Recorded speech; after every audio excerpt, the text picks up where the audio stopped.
Aujourd'hui, on entend souvent parler de qui entre les USA et la Corée du Nord a le plus gros missile, ou alors du dernier épisode de Game of Thrones.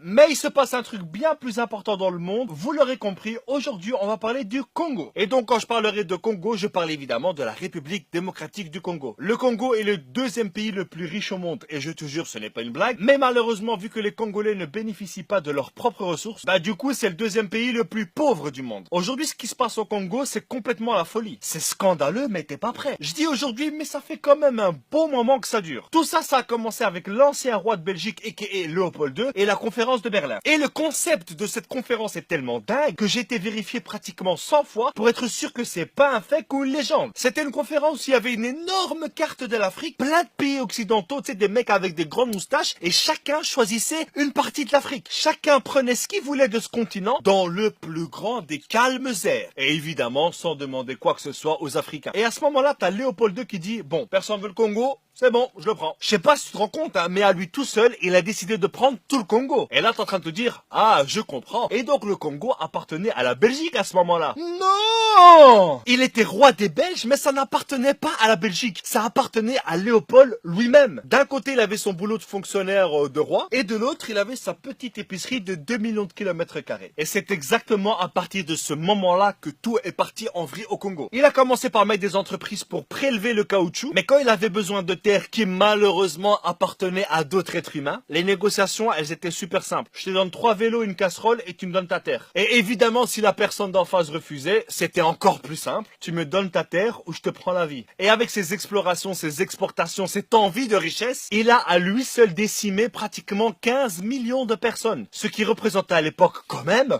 la moitié de la population congolaise. Là, c'est chaud là. Là, c'est chaud, quoi. Et le pire, c'est qu'il a jamais mis les pieds au Congo. Il faisait tout ça à distance. Évidemment, un jour, t'as les Congolais qui en avaient un peu marre de cette situation et qui ont exigé leur indépendance. Et là, t'as les Occidentaux qui ont dit, ok, ça va, vous pouvez. Du coup, il y a les Congolais qui élisent leur premier ministre, c'est Monsieur Lumumba, et leur premier président, c'est Monsieur Kasavubu. Et là, tu dis, ils ont un premier ministre, ils ont un président, ils l'ont élu, c'est bon, ils sont indépendants. Mais c'est mal connaître l'Occident. Le Congo avait évidemment son armée constituée de Congolais, sauf tous les hauts gradés, caporal, chef, capitaine, ce que tu veux, ils étaient tous belges. Donc pour un Congolais, tu lui dis qu'il est indépendant, mais que son chef s'appelle quand même Eric Van Den Put, mais où est le respect? Du coup, après seulement 3 jours d'indépendance, l'armée se rebelle. Quelques semaines plus tard, la province du Katanga se dit indépendante. Et pour ceux qui savent pas, Katanga, c'est juste la province la plus riche de Congo. C'est là où il y a du cuivre, de l'uranium, des diamants, enfin bref, la folie. Et c'est là aussi où il y a plein de pays occidentaux qui prélèvent tout ça. À ce moment-là, Lumumba demande l'aide de la Belgique qui lui disent non.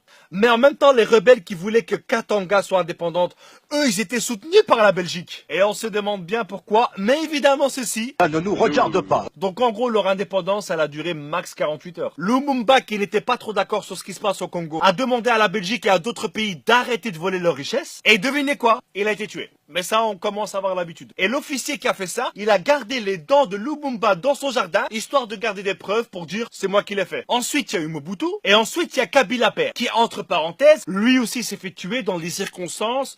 Voilà, on n'a rien vu. On ne voit rien, on sait pas. Et là, il se passe un truc de dingue. T'as le politique belge Louis Michel qui travaille pour l'Europe, qui vient au Congo et qui dit, vu que Kabila Père est mort, on va donner le pouvoir logiquement à son fils, alors qu'il y avait un vice-président. Et ça a été justifié en disant que, vu qu'il y a des conflits, voilà, on va mettre son fils en attendant d'avoir des élections. Ça a duré 5 ans. Ça fait quand même beaucoup la période de transition. Et aujourd'hui, ça fait 16 ans qu'il est président. Et là, il est en train de vouloir changer la constitution, histoire de rester encore 2-3 siècles. Je sais pas si vous êtes au courant, mais il y a quelques années, il y avait un zoo de Congolais à Bruxelles. Et quand je te dis zoo de Congolais, je te parle pas d'animaux venant du Congo, mais bien d'un zoo humain de Congolais, où des familles belges venaient toucher les petits cheveux crépus des petites filles congolaises. Ah, comme c'est mignon! Aujourd'hui, un élément qui fout bien la merde au Congo, c'est le coltan. C'est juste un élément indispensable dans nos smartphones. Ça empêche à notre smartphone de trop chauffer et ça lui empêche d'effacer toutes nos données lorsqu'il s'éteint. Tu comprends maintenant à quel point ce truc est super important. Et pourquoi c'est aussi grave? Eh bien tout simplement parce que ce sont des femmes enceintes,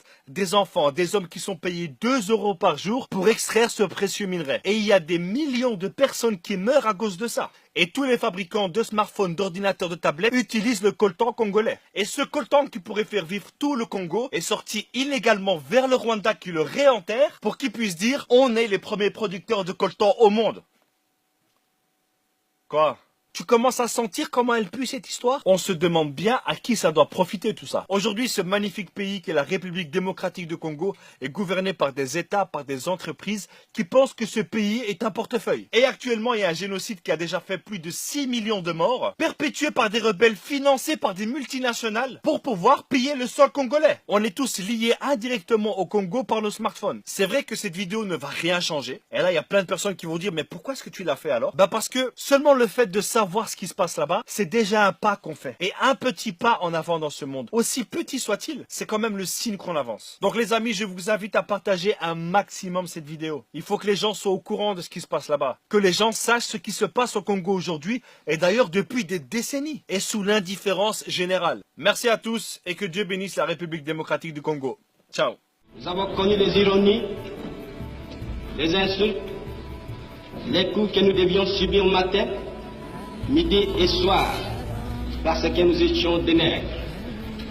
Nous avons connu que la loi n'était jamais la même, selon qu'il s'agissait d'un blanc ou d'un noir. Qui oubliera les fusillades, les cachons furent brutalement jetés, ceux qui ne voulaient plus se soumettre au régime d'injustice, d'oppression et d'exploitation.